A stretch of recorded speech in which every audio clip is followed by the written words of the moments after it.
Cheese cake strawberry cheesecake எப்படி பண்ணுறதுன்னு பார்க்கலாம் ஃப்ரெண்ட்ஸ். ஃபஸ்ட்டு அதுக்கு வந்து க்ரஸ்ட்டு ரெடி பண்ணணும். நான் வந்து பிஸ்காஃப் குக்கீஸ் எடுத்திருக்கேன். இது வந்து 250 கிராம் இருக்குது. 270 கிராம்ஸ் நமக்கு வேணும். ஸோ கொஞ்சம் எக்ஸ்ட்ரா எடுத்துக்கலாம். இதை எடுத்து மிக்ஸி ஜாரில் எடுத்து நல்லா கிரைண்ட் பண்ணி எடுத்துக்கோங்க. ஸோ இப்போ நான் குக்கி வந்து அரைச்சி எடுத்துட்டேன். இந்த குக்கியை வந்து நீங்கள் இது இப்படி பிரித்து பார்த்தீங்கன்னா, இப்படி பிடிச்சி பார்த்தீங்கன்னா இந்த மாதிரி பிடிக்க வரணும். நீங்கள் வேறு ஏதாவது கிரஹாம் கிராக்கர்ஸ்லாம் யூஸ் பண்ணிங்கன்னா அதில் பட்டர் கொஞ்சம் போட்டுக்கோங்க. அது இப்படி பிடிச்சா அப்படி பிடிக்க வர மாதிரி இருக்கணும். ஸோ இது பேக் பண்ண ஸ்டார்ட் பண்ணிடலாம். 350க்கு வச்சுக்கோங்க. 350 Fahrenheit. இந்த க்ரீம் சீஸ் கேக் வந்து நீங்கள் 3 8 ounce பேக்கெட் எடுத்துக்கணும்.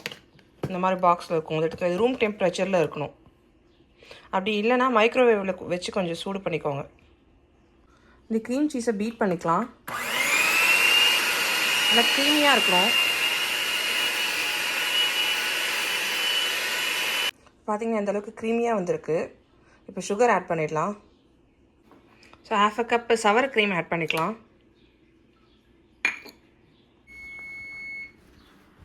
ஸோ வந்து 15 minutes ஆகிடுச்சு. நம்ம அந்த க்ரம்பிள் வச்சு அதை எடுத்துடலாம்.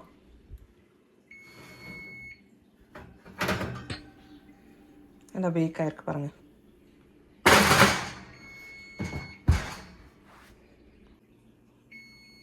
இப்போ லெமன் ஜஸ்ட் ஆட் பண்ணிக்கலாம். 2 tablespoon லெமன் ஜஸ்ட் ஆட் பண்ணிக்கலாம். அது வந்து ஃப்ளேவர் இன்னும் நல்லா கொடுக்கும். ஸோ இந்த மாதிரி ஹோல்ஸ் சின்ன ஹோல்ஸில் இருக்கிறதுல போட்டு எடுத்துக்கோங்க.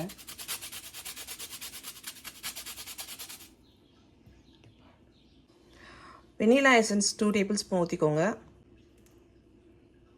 இதை பீட் பண்ணி விட்டுக்கோங்க.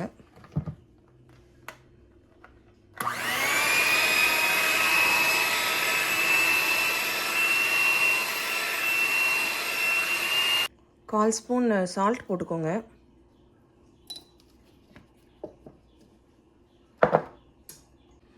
மூணு முட்டை போட்டுக்கலாம். ரூம் டெம்பரேச்சர் எக் போட்டுக்கணும்.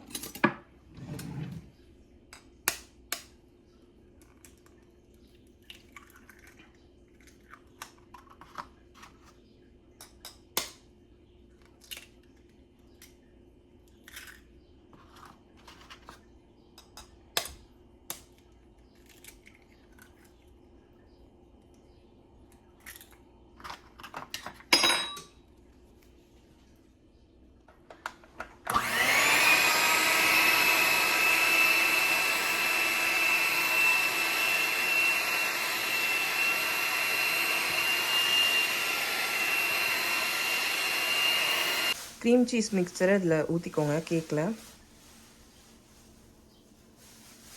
கேக் பேனில்.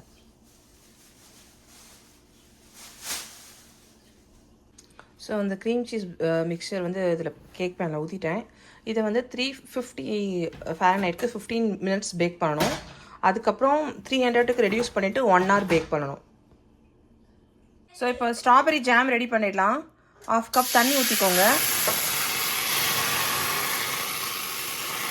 ஸ்ட்ராபெரிஸ்லாம் ஆட் பண்ணிக்கோங்க.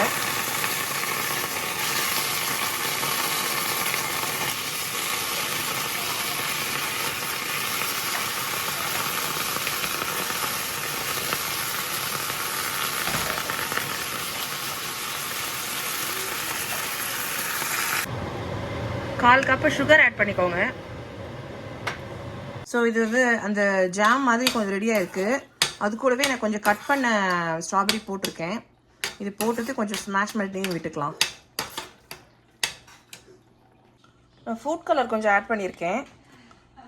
இது இன்னும் கொஞ்சம் நல்லா அந்த சிரப் கன்சிஸ்டன்சி வரட்டும். அது வரைக்கும் வெயிட் பண்ணலாம். சிரப் ரெடி ஆகிடுச்சு.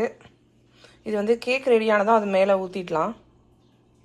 கேக் ரெடி ஆகிடுச்சு. அந்த ஸ்ட்ராபெரி சிரப்பை ஊற்றிடலாம்.